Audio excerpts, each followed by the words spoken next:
It's a great day. Working on getting myself going this morning.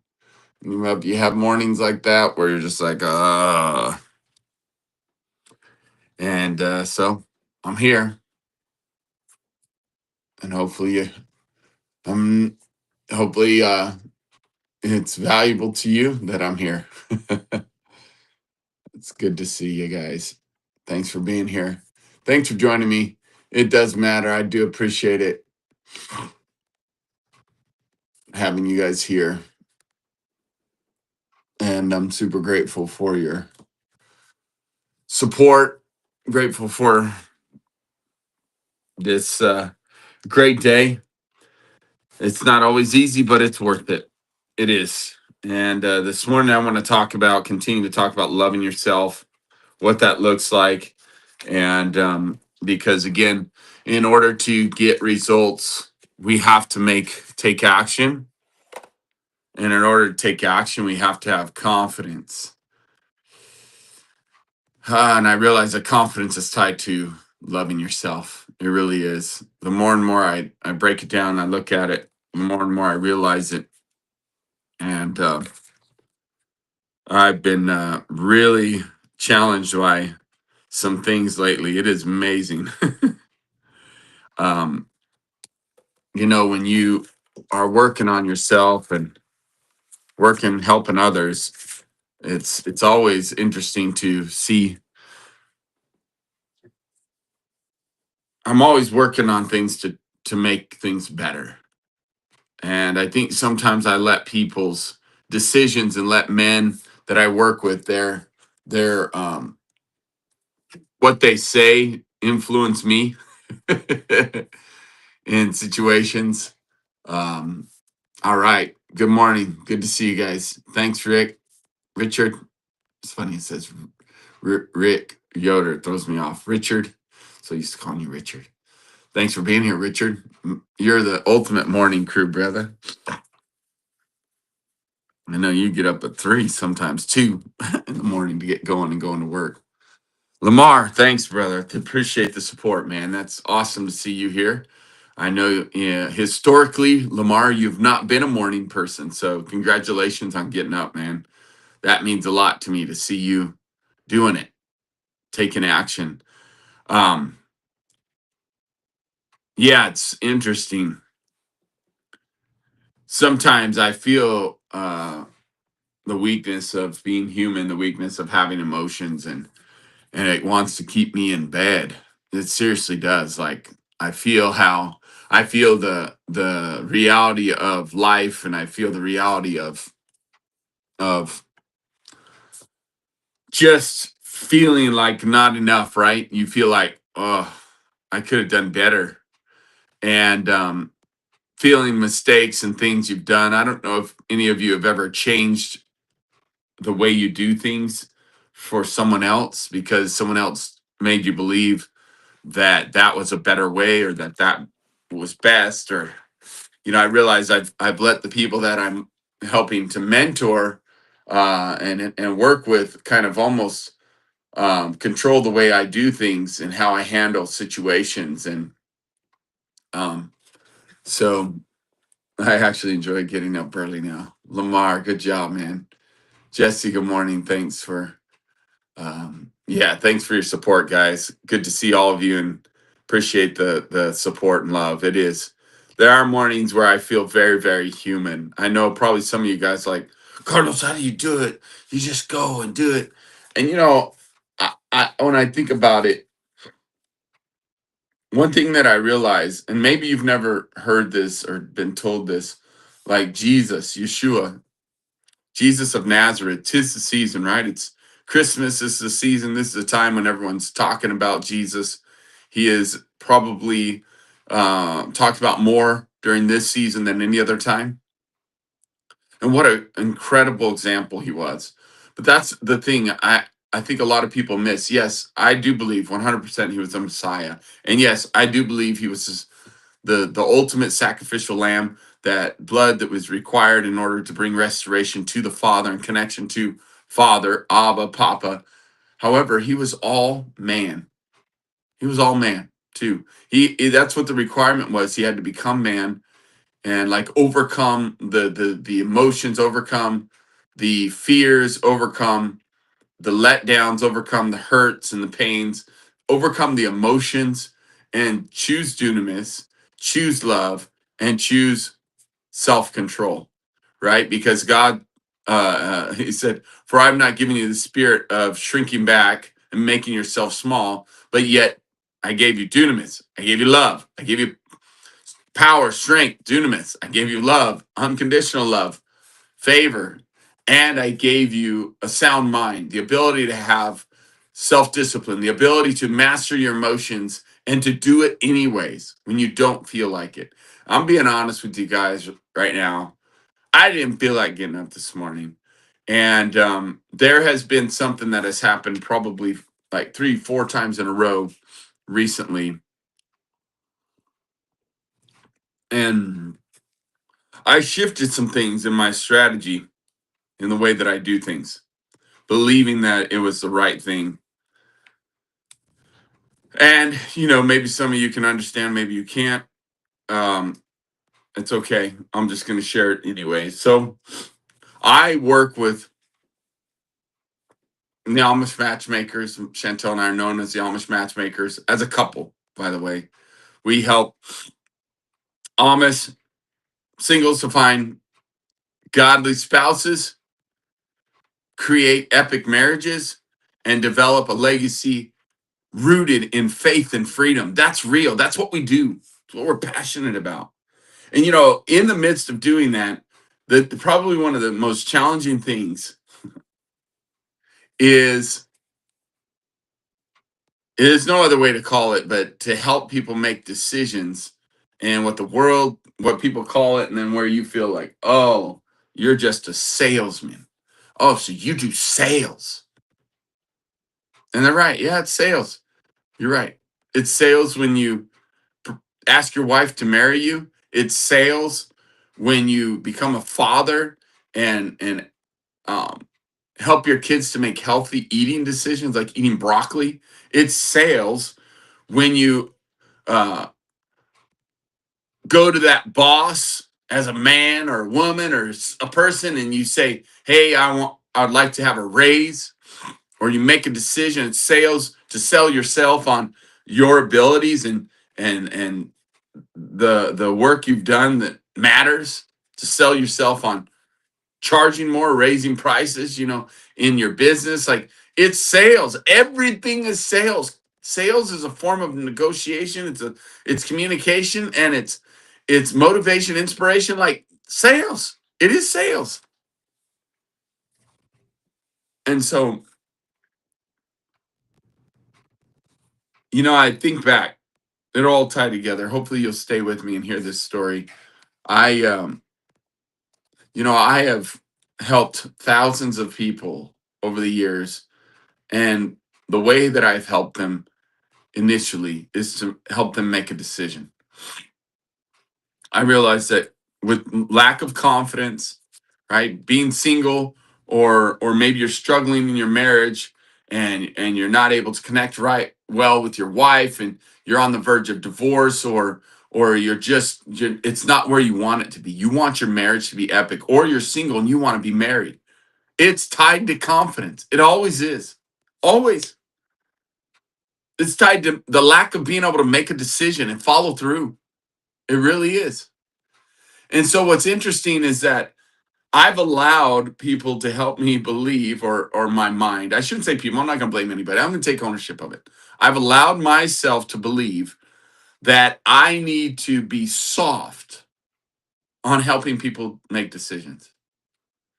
I had a couple people accuse me over the years, not a couple, a lot. But what's weird is I actually have allowed it to affect me these last couple months, where people are saying, well, I would have made a decision if, or I would move forward. And I think that, here's really what happened. Okay. So over the years, I've had clients that will come on board, pay in full to work with me because I close them essentially. I sell them our package to work with us. And then they pay all the money and they disappear. Some of you'd be like, whoa, that's super cool. You get free money. That's the worst thing ever, ever. Just going to pause. I mean, probably plenty of people think that's cool. It's not cool at all for me, at all, at all. And the reason why they would disappear is because they're like, well, Carlos, you're too much. You're too much pressure. And I realize that's part of doing business. It's part of doing business because it's part of even helping others because I can't help everyone. I realize because they have to help themselves. They have to make a decision. And then, but the thing is like I know how important it is to help people make a decision. And so what I've been doing, what I've changed that is not working, that I've got to undo. I've been giving people a little bit of freedom. Now it's funny because I can back this up with communication or with different sales things where that's the way you do it. You present the packages and then you release and you let it go and you just let them make the decision on their own and just present it to them and then walk away and give them an opportunity to make a decision. Put you gotta everything has parameters, by the way. Smart business and smart people to help you make decisions will put parameters on it. But the thing that I realized I've been doing is I've been getting off the call with them. There's been like 4 in a row. I get off the call, or I hang up the phone, or I get off the Zoom with them before they make a decision, before they actually pull the trigger. They tell me they're going to do it. Every single one of them, all 4 of them in a row said, yeah, I'm going to do it. I'm going to do it. Yep, we're in. And I'm like, congratulations, welcome aboard. Here's the link. Here's the way you can pay. And once you pay, I've got another appointment I'm going to go to. Once you pay, then we'll come back together and we'll get you set up for your startup and your fast launch. And we'll book your 2-hour appointment to design your plan, customized to you, and how we're going to help you to get your results in the next 12 weeks, the results that you want to get. And every single one of them backed out, all 4 in a row in the last couple weeks, actually. And I had convinced myself that that was a better way, that that was more honoring, quote unquote, was to just get off the phone and give them some space. And I realized though that that's what everyone does for them, and that's what's been happening in their life, and that's what has allowed them to stay stuck and to stay single or stay miserable in their marriage, as far as like, because they want more, they want epic. And I realize that they're not even at a place where they can make a decision. And I literally think back, where how do we become the Amish Matchmakers? Where did it all start? Where did it snowball? Jesse Kaufman, my partner, now 5 years into this, brother. 5 years. So beautiful. You just had your anniversary.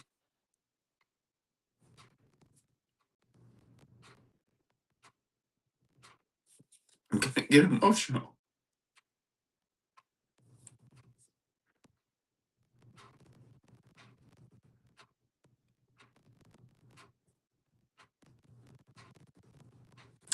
Why am I emotional? Because it's amazing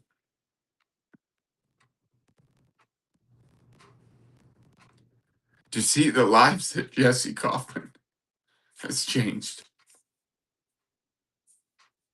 the lives he's impacted. And I did a hard sale on Jesse Kaufman. I closed him hardcore. I would not let him get off the phone until he made a decision.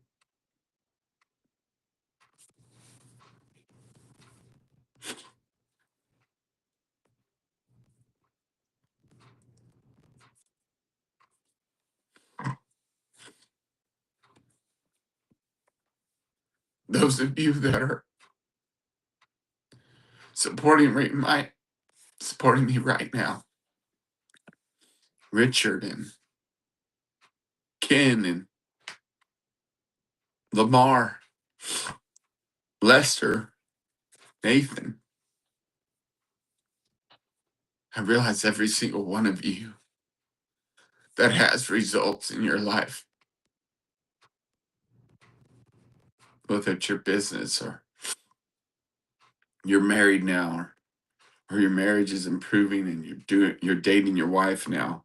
All these cool things, or your children are loving you and you're connecting with them on a regular basis and you're helping them to reach their goals and dreams, your family and your children. And I see those results and I realize all of you were a hard close. It takes a lot of energy and confidence and belief to close someone when it's a hard close. What does that mean? Where, man, you stay on the phone, you push them, you push them, you push them to get them to close. And most of you would say, well, that's because they're paying you, so you're closing them because they pay you. Some do. Some make payments, some we always work it out, because I love people and I want to see you succeed. And I remember Jesse Kaufman, he's probably one of the ultimate stories, one of the stories that started this whole snowball with the Amish. And man, I remember him telling me, I'm going to give you everything I got. I'm going to empty out my savings because he was so desperate. And I remember he wanted time to think about it like everybody does. Everybody does. Everybody, like 99.9% want time to think about it.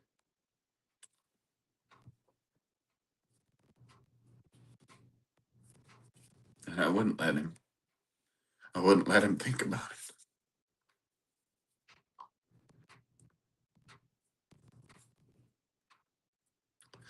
I said, no, Jesse, you got to make the decision right now. I wouldn't let him get off the phone with me. I wouldn't let him contemplate, think about it. I stayed with him until the payment was done. And do you know we did a payment plan with him and he didn't have any more payments. He didn't know how he was going to make it happen, but he started selling stuff. He started hustling, working extra. And it's a beautiful story because, he was all in.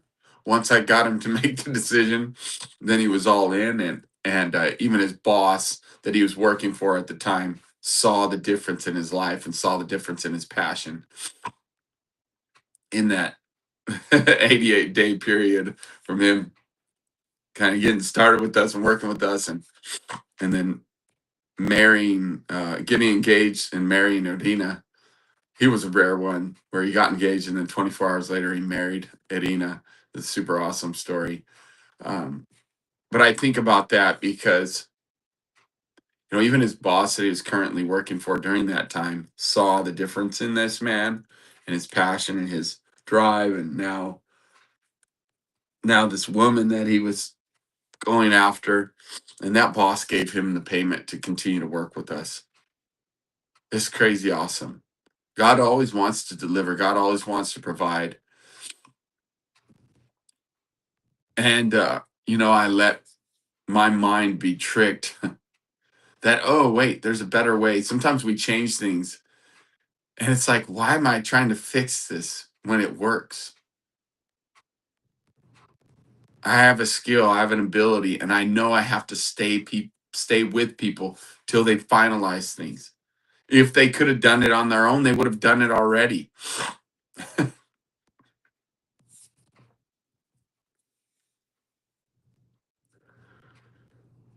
And believe me, I've heard every excuse in the book, from time, money.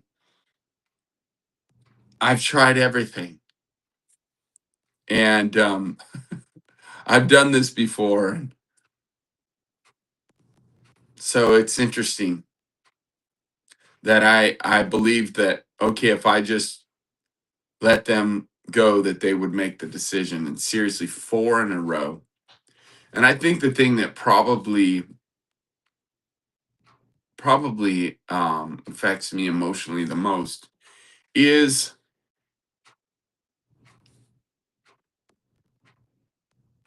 feeling like I let them down by letting them off the phone or letting them off the Zoom without finalizing their decision and following through. Actually, it's following through with their decision. They made a decision according to our conversation, but I realized Jesse Kaufman made a decision, but I stayed with him until he finalized it, till the payment was done. Why is that so important? Because it's the follow through.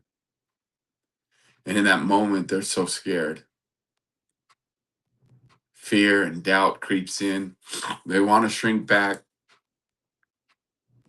But it's like I've had people tell me I couldn't tell you no, Carlos. You wouldn't let me off the phone, and I felt forced. And I've let that influence me. But I guarantee you, Jesse felt forced too. And yet, I know without a doubt in the last 5 years that that man has influenced and impacted thousands of lives. There's been hundreds and hundreds every year, hundreds and hundreds and hundreds every year that he's talked to, messaged, communicated with, text, called, message, posts, things that he's done, invited, and they've been a part of his community now, ever growing, fastest growing, incredible single married group that is just expanding and growing. 30 new members last week. Amazing. Over 30. Powerful, powerful to see them join and be a part of the webinar. And this week on Sunday, they've asked Chantel and I to share. Jesse and Adina asked us to share in their group for our secret to getting engaged in 12 weeks, how to get engaged in 12 weeks or less. Like, we're excited for that. But I realized none of this would have happened had I not stayed the course with Jesse and helped him. And I've had I literally have had to rearrange my schedule because I've had some clients where the payments were having issues, and they're like, well, maybe this isn't God's will. And I'm like, or maybe this is a test to push through, and your first test of having confidence and being committed to this process and loving yourself well to make a decision to push through in spite of the obstacles, in spite of the challenges, and to believe that it's all going to come together for you.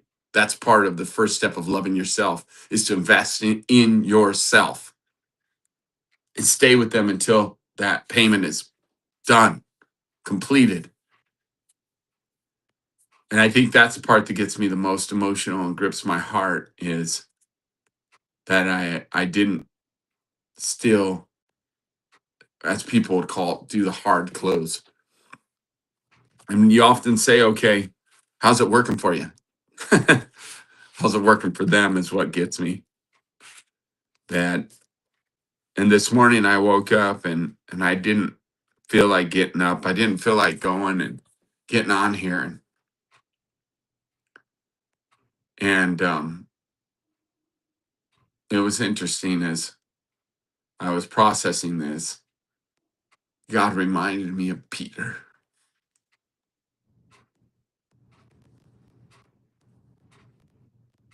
Yep, Peter.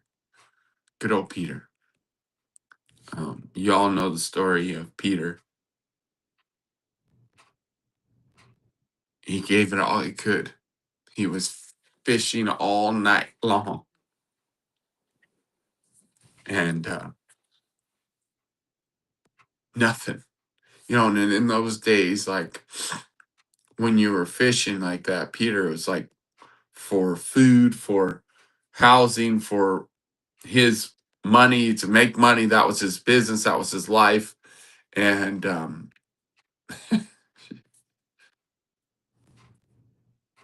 Jesse, that's awesome, Jesse. Thanks, bro.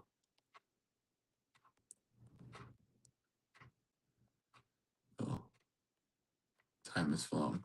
It's true. And as Jesse's saying, I was closed and literally just needed to figure out how to push enough resources into a pile. No regrets from the decision. I used my rent money. Wow, that's true. All his savings, all his rent. That's a big responsibility also for me. Um, and I can handle it. But this morning, God reminded me of Peter, and as Peter was fishing all night, not a bite. They're casting the nets over and over and nothing, nothing.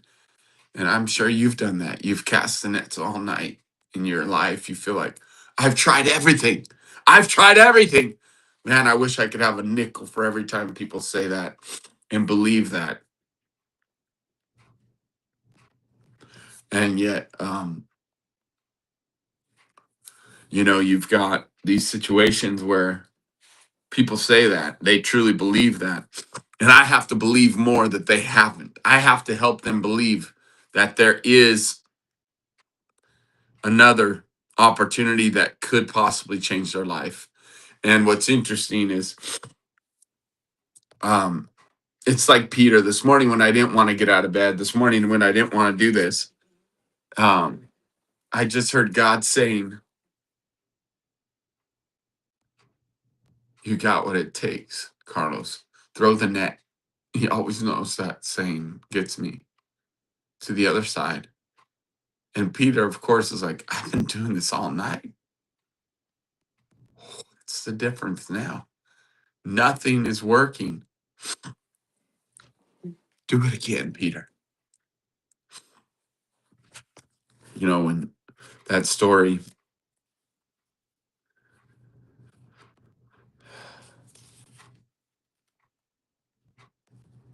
I'm going to pull it up.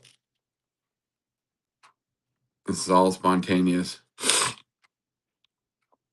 Being told by Jesus to throw the net again.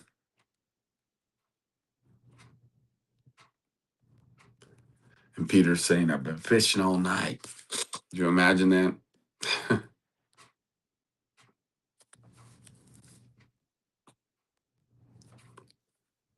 They're washing their nets.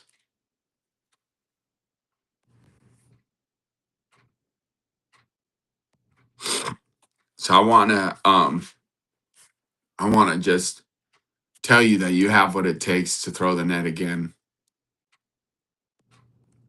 And maybe you've allowed things in your life to be influenced by people that don't have what you want, don't have the results you want, but they're loud, right? The naysayers, are loud, especially like I said, I realized where I got triggered, where I was influenced was by someone that came and, they paid in full and then they left and I realized that's their decision too. But then when they say, well, Carlos was too much, and I realize I need to not let that bother me because again, that's not me. I shouldn't allow that to affect me and everyone else that I'm working with. Because for that one person that says I'm too much, there's 50 that get huge results. Do you follow me? And that turn into a Jesse Kaufman who just become a powerhouse, um, and are now impacting hundreds and hundreds of lives every single month, not just every week. I would say he's messaging, texting, encouraging, inspiring, supporting, loving hundreds and hundreds of people every single week, probably two or 300. He makes the rounds. He's so consistent. He's so committed.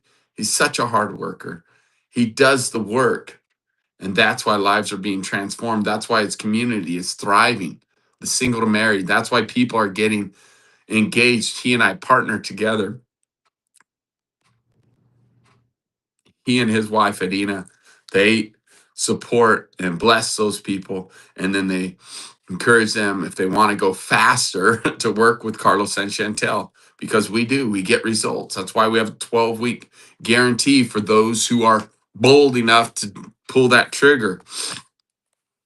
And so I think about Peter, Luke 5. I'm going to read this now. Luke 5 is where it's at. This is cool. This is powerful. I'm just doing it on the fly right now. Luke 5. Oh my goodness. Luke 5. Here we go. Sorry. Luke 5. Now I want you to tell me if you can relate. Now it happened that while Jesus was standing by the lake of Gennesaret, Sea of Galilee, with the people crowding all around him and listening to the word of God, that he saw two boats lying in the edge of the lake. But the fishermen had gotten out of them and were washing their nets. He got into one of the boats, which was Simon Peter's, and asked him to put out a little distance from the shore. And he sat down and began teaching the crowds from the boat. When he had finished speaking, he said to Peter, put out into the deep waters and lower your nets for a catch of fish. Simon replied, Master, we worked hard all night and caught nothing in our nets.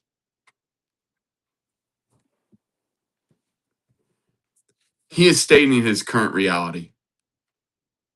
Can you relate?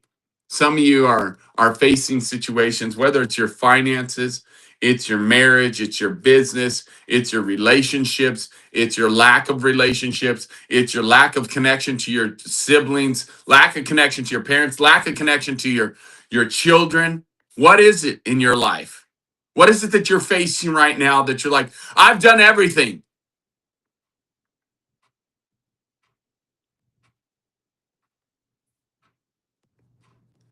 And that was a gentle nudge and reminder from Papa God, from Father, a good Father, that he just simply says,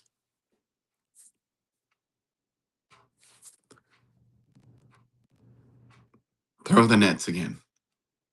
Do it one more time. Carlos, one more time.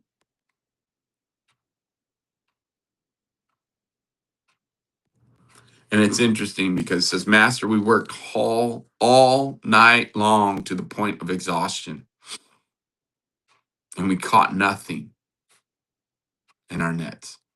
Nothing, nothing, zero, zilch.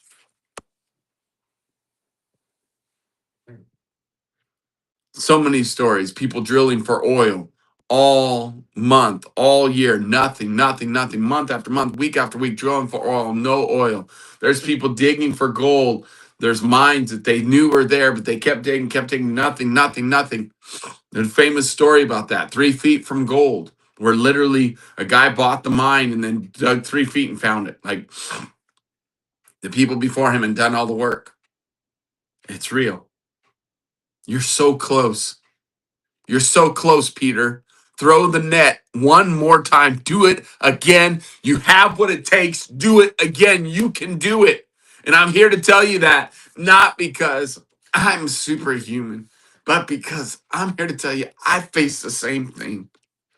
And I'm willing to do it again. And I'm willing to be here in public, emotional and frustrated by the fact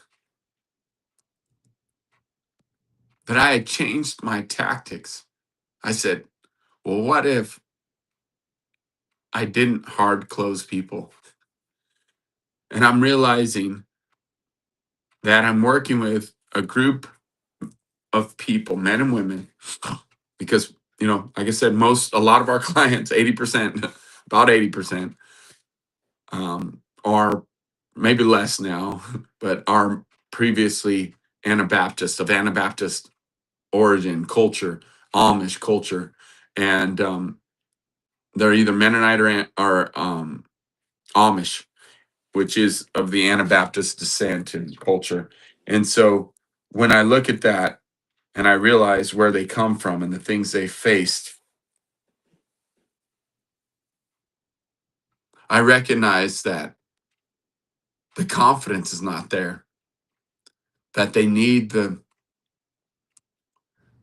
love and support to make a decision all the way through. And I think back, if I had not made that decision to stick it out with Jesse in the sense of staying on the phone with him, staying on the Zoom until he finalized the payment.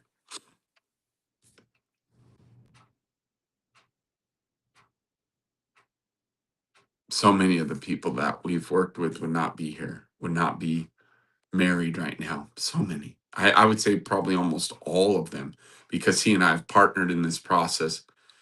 He will communicate with them, he'll set up the appointments, and then I will close the deal. As a lot of people say, you're a hard closer. And I let one person that left after paying in full cause me to change that and cause me to soften it up, essentially. And I'm sorry for doing that. I just want to ask for forgiveness. But I'm human too, in the sense of I don't want people to feel controlled. I love people so much.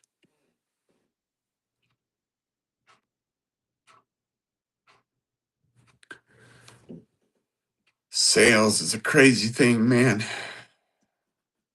But everything is sales. Motivation, inspiration. And this morning when I didn't want to get out of bed again, I'm going back to that because maybe you can relate. God's message to you today is throw the net one more time. He's going to fill it up for you because he's telling you to do it again. Do it again, Peter. Do it again. And I've worked all night. I know you have, but you got what it takes. You can do it. I'm here to support you, and I'm here to tell you you can do it. And with that message, I'm going to revisit every single person, all four that in the last week or two here, all four that I released and didn't do a hard close on. And I'm willing. I realize that we have an awesome father that would be willing to yoke with us and love us well and raise us up, help us to rise up when we can't, when we don't believe we could. And so we have Yeshua here telling Peter to throw it. He got into the boat, put into the deep water, and lower your nets for a catch of fish. Simon replied, Master, we worked hard all night to the point of exhaustion and caught nothing in our nets. But at your word, because you say to do it, I'm going to do it. I will lower my nets again. And I'm here to say to you, do it again. You can do it. Like those of you waking up and getting here with me at 5 a.m., you can do it. How can I support you? I'm here to tell you, if I can do it, you can do it. And I realize that I'm human just like you. I have weaknesses. I get to a place where I don't want to keep going either. I'm tired. I want to sleep. And my message to you is the same one that I got. Throw the nets over and do it again. And when they had done this, they caught a great number of fish, and their nets were at the point of breaking.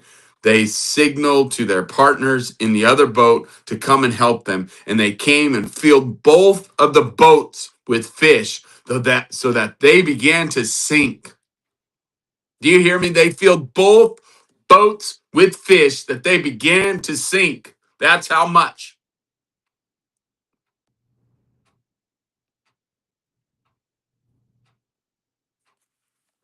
On the authority of what God says, that if you're willing to keep going, I promise you're going to get results.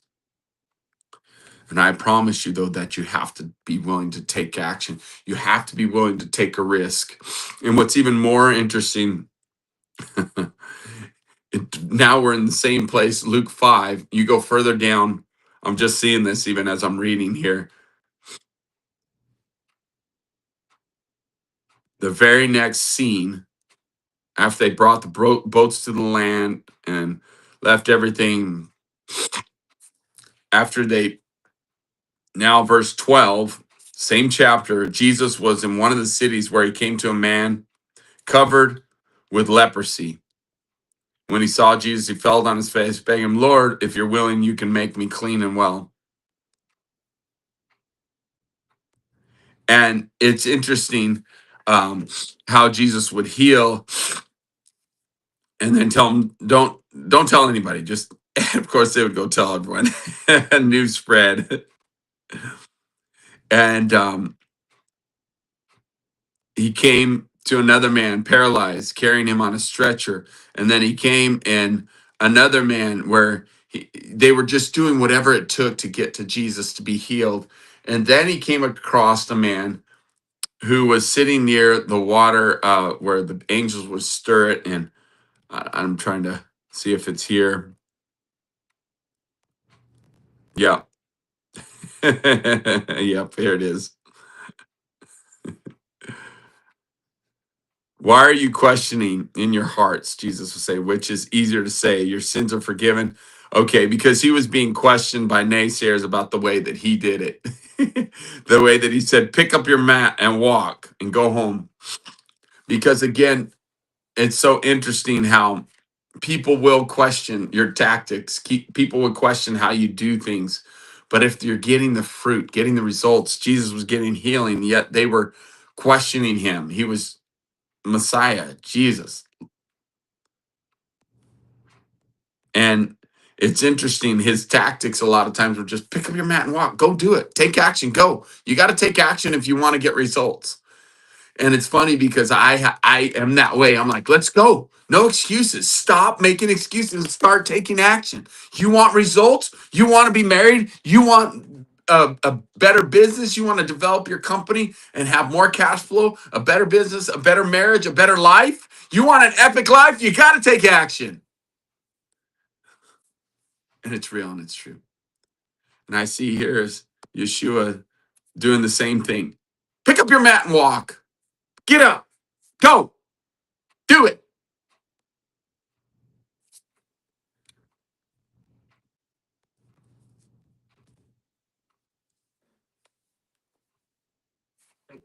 Throw the nets over to the other side, Peter. It'll work this time. It'll work. The question is, are you willing to say, okay, yes, I believe you, and take action and do it? In spite of your doubts, in spite of your fear, are you willing? That's where the results lie. Not in feeling sorry for yourself, not for staying in bed, sleeping all morning. I'm telling you, get up, rise up, and go early in the morning and come here and let's do this together. Let's go after it.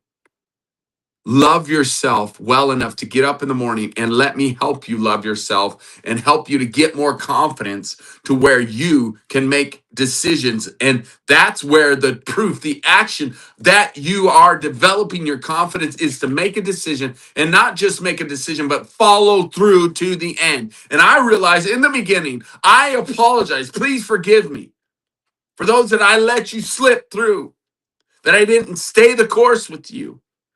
I believed you when you said, okay, I'm going to do it. Yeah, I'm in. And I let you off the phone before you actually finalized it and followed through. I let you off the Zoom. I let you off our meeting, our appointment without finishing. Please forgive me. Please forgive me. And Jesse Kaufman and all of those that Jesse has impacted. Congratulations. And well done, Jesse. Well done, brother. I'm going back to the hard close. It's worth it. It's worth it if somebody chooses to believe that my ways are wrong or the way that I hard close is too much for them. For that one person that possibly, it doesn't work out because they choose, again, it's a choice. They choose not to throw the net over. They choose not to get out of the boat. I want you to think about that. Peter chose to listen to Yeshua. He'd never met him before. First time he's like, we fished all night. Who the heck are you? But okay. I'm willing to do it again and trust you must know something that I don't know. Okay, I'll do it. And he made that decision. And let's look now, let's fast forward to where Peter was getting out of the boat. Now, Peter is no longer, Peter is now taking initiative to see a miracle. He's taking an initiative. He had to step out of the boat and he even asked, "Can I do this now?" Jesus didn't tell him to do this. Matter of fact, they were fearful on the boat. There was storm crashing and lightning and thunder, and they're on a boat and they're like, "What in the world? We're gonna die out here." And they see Jesus walking on the water, and it says that they were afraid because they thought it was a ghost. They were afraid because they thought it was a ghost. And then here is Peter. Let's see, Matthew 14, 22 through 33. It says, Jesus sent them ahead. And then let's pull this up. I'm just going to pull it up and read it. Matthew 14, 22. This is good stuff, y'all, to see his progression. 14, 22. All right.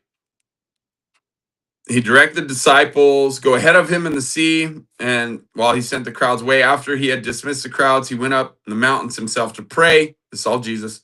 Verse 24, the boat was already a long distance from the land, tossed and battered from the waves, the wind against them. And in the fourth watch of the night, roughly about 3 to 6 a.m., Jesus came to them walking on the sea. Now, when the disciples, verse 26, saw him walking on the sea, walking on the water, they were terrified and said, "It's a ghost."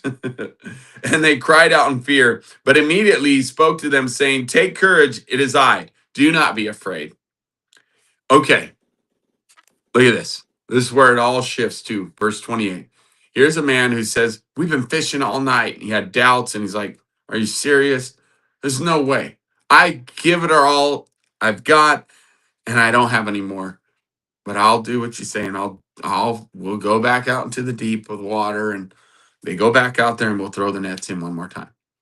And it says they got so much fish because they were willing to do it one more time that it filled both boats. Do you hear that promise?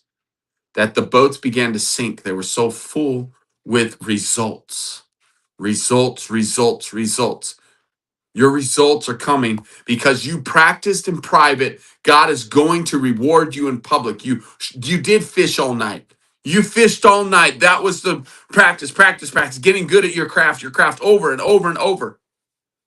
And God is going to reward you because God is not mocked. You will reap that which you have sown. So do it again. Do it again. So verse 20, Peter replied to him. Now this is fast forward. Peter's been walking with him now as one of his disciples. He's learning from him. But look at this, how he has now shifted from doubt of like, seriously, doing it all night, but he's willing to do the work always. And what did that create? A man of faith and a man that now is willing to take initiative, willing to step out into the waters when nobody else did. He was the one that said, "Let me come."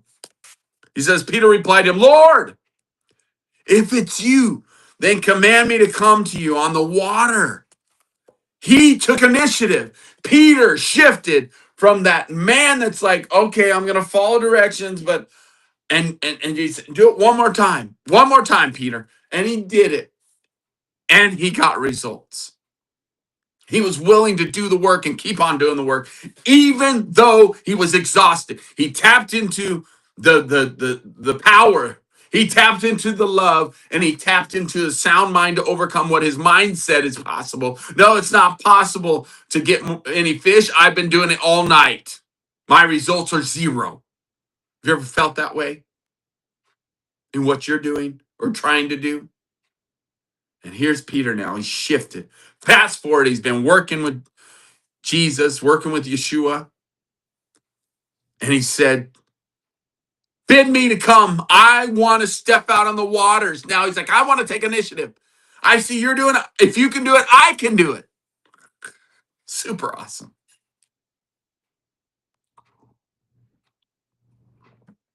Guess what Jesus said? He said, come. Come on. You want it? Come on. You want it? Come get it. Come on. Come on. Peter, come.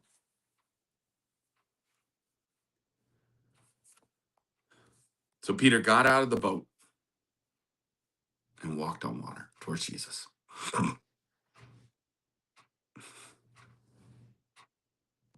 You know, and sometimes you take initiative and then you get freaking scared, right? You realize, what in the world have I done?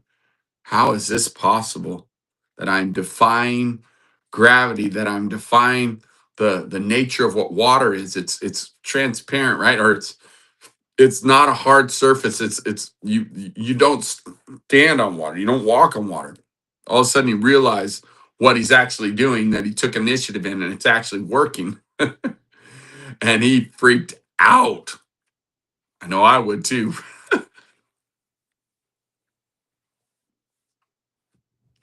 And he started to sink.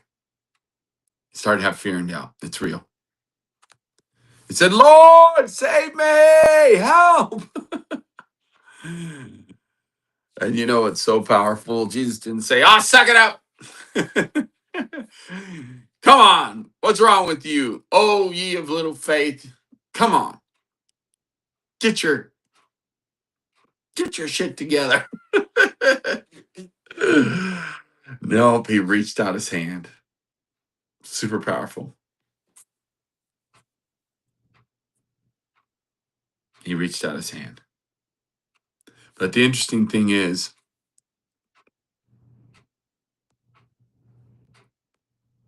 when he grabbed it, then he spoke his truth to him, right? He did say it. Oh, ye of little faith. Why did you doubt? You know, so it's interesting how these things happen, but he reached out his hand and Peter grabbed it. That's so powerful. The connection, the love, the affection. I'm here for you, and I'm going to reach my hand out to you. And he grabbed it. So it's so interesting how the little things that we see as an example. First of all, Jesus, Yeshua, challenges Peter. But I've been working hard all night. Do it again. He does it again. He gets results. Then Yeshua is an example of walking on the water, and Peter is like, I want to do this. I'm going to take an. Let me come out there. Can I come out there? Yeshua says, come. You want it? Come on. Come after. Then Peter gets out there and he starts freaking out, seeing, oh my gosh, this is working. I can't believe this. I can't believe this. And he starts to doubt and fear. He starts to shrink back, have disbelief. And what happens? He starts to sink. Such a beautiful picture.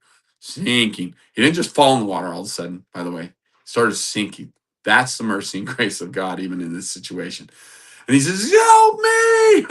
Right? It's like, oh my gosh, I can't believe anymore. Right? We all feel that way. And Yeshua reached his hand out. And Peter was able to grab it. And I believe instantly that he rose back up. All was well. Maybe the sea calmed down. Storms, maybe the sun came out. Maybe by this time sunrise happened. Doesn't finish that, but it does say that Jesus said, oh, you have little faith. Why did you doubt? And that's my message for me today. Carlos, why did you doubt? Why did you doubt? And see, doubt is a dream killer, y'all. Doubt is a procrastinator. All right. Doubt is a dream killer. Doubt is a procrastinator. Doubt will keep you from getting to your dreams. Doubt will keep you from stepping out in the waters. Doubt will keep you from throwing the net to the other side and doing it again. Peter. Little faith. Why did you doubt? And when he got in the boat, the wind ceased. And the sun came up. Beautiful picture, right? And it's interesting here. Let's look this word doubt up. I just want to know. I love deep dives. So we're going to the original definition. Immediately now, we're going to the Greek. Jesus, having stretched out the hand, took hold of him and says to him, of little faith, of why did you doubt? Did you doubt? It's what I'm going to look up. It looks like it's edistasis is a Greek word. And 1365, to doubt, to waver. Just want to read it. To waver, and it's a verb. So there's action here, right? To doubt, you change your action. To waver is to doubt. And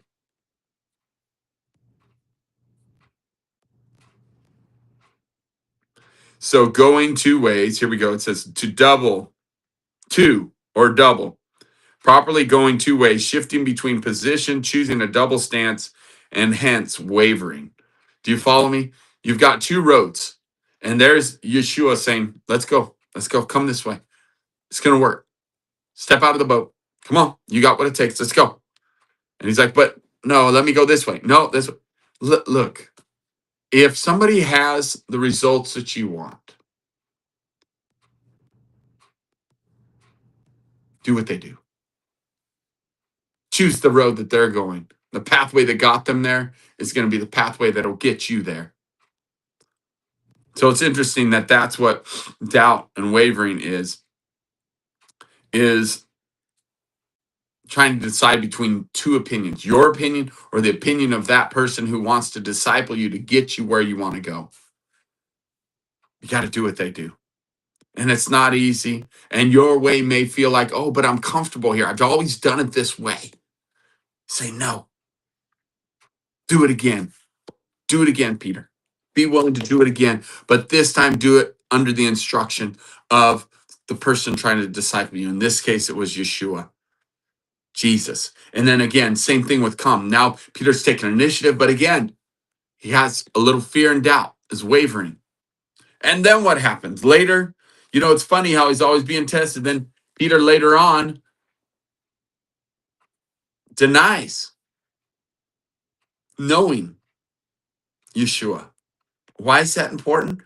Well, because it really needed to be solidified in him that he really was believing. And we're going to go through tests, right? The test of the fish, and a miracle happened. The test of walking on the water, a miracle happened. The test then of, do you know Yeshua? Aren't you friends with him? And then he denied him. But then when a full circle came around, and what did Yeshua do? What did Jesus do? He still loved him and still said, you're a powerful man. Upon this rock, even though there's so many cases of Peter wavering, here's what I know about Peter. It wasn't about the fact that he wavered and he had fears and doubts. It was the fact that he kept coming back. He kept coming back. He kept taking action. He kept doing it. Even though he failed, even though he had fear, he kept stepping out in the water. He would throw the net again. He would deny Yeshua that he knew him. But then when Yeshua came to him, he kept coming back and saying, okay, I'll do it again. Okay, I'll do it again. Okay. What are you saying? No to your dreams and your goals? Fear, letting fear cause you to shrink back? Are you allowing your own abilities to keep you from going after your dreams? You got to push through it and gain the skills, gain the wisdom. Go that pathway in the person that went before you that you see they've got the results. There's a reason why they have the results and you don't. There's a reason. It's not because they're better than you are. It's because they've done the work. They've done the work. You've got to be willing to do the work and follow in the way that they say. Like Yeshua said, he wasn't a fisherman, but he had the wisdom and knew, go back out to the waters. They caught the fish. Step out on the water. Come. And then he reached his hand out and said, oh, you little faith. Why did you doubt? pulled him into the up out of the waters of sinking, and then yoked with him, right? I could just picture him like holding his arm or hugging Peter, probably hugging him. Peter's like, ah, thank you. I thought I was going to die. I thought I was going to sink into the water and die. The storms were all around me. The facts are, yes, the storms were all around. The facts are, yes, he had fished all night. The facts are that, yes, he denied Yeshua 3 times. But guess what? He was always willing to take action in spite of his fear. He was willing to push through and take action, go after what he wanted. That's why I want to encourage you today. Thanks for being here. God bless you. I know I started a little bit late, but finishing a little bit late here. You can do it. I believe in you. And just know that you have what it takes to get the results. You've been called and you are chosen. You are chosen, or you wouldn't be here this morning. But you've got to believe it. You've got to tap into that confidence, that courage. And I'm not saying you're going to do it perfect every time. I'm actually here to tell you, just like Peter, just like me, you're going to have days where you're off. You're going to have days where you believe what they say, the naysayers say. You believe what the ones who don't have your results say, right? And it's okay, but you got to go for it. You got to keep going. You got to be willing to get back up. You got to be willing to go do it again. Do it again. Do it again. It's working. Do it again. Don't let them convince you that it's not working, because you have the fruit. You have Jesse Kaufman. You have Ken Mullet. You have Richard Yoder. You have Lamar. You have Nathan Kinsinger. You have Lamar Burkholder. You have Eli. Come on. You have Caleb. You have Lester. I could go on and on, the people that I've worked with. Why do I let one person convince me? Why do I let myself convince me? My own mind. I'm super grateful. I just want to say this right now. Super grateful for all those of you that I've worked with, Amish or non-Amish, Amish or English, that trusted me. I don't take that lightly. I love you. I believe in you. And you got what it takes. You can get back up. I'm not offering a hand out. I'm offering a hand up. I'm going to give you everything that I know. And then if I don't know it, I'm going to go help you find the answers with others that I have access to. And I believe in you. I love you. And you do have what it takes. I promise. You got to believe. You got to believe so you can receive, and then you will achieve. It's there. It's available for you. So today, go for it. I'm going to go for it. I'm going to throw the net over one more time. I am. Will you?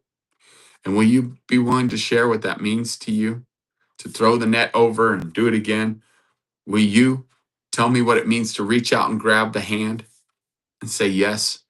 Will you, even though you've denied 3 times, will you tell me what it means to then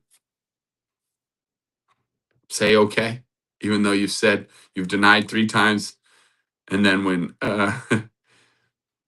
Yeshua's there, found you fishing again, that you would just jump out of the boat and run to him as soon as you see him, because you realize he's there again.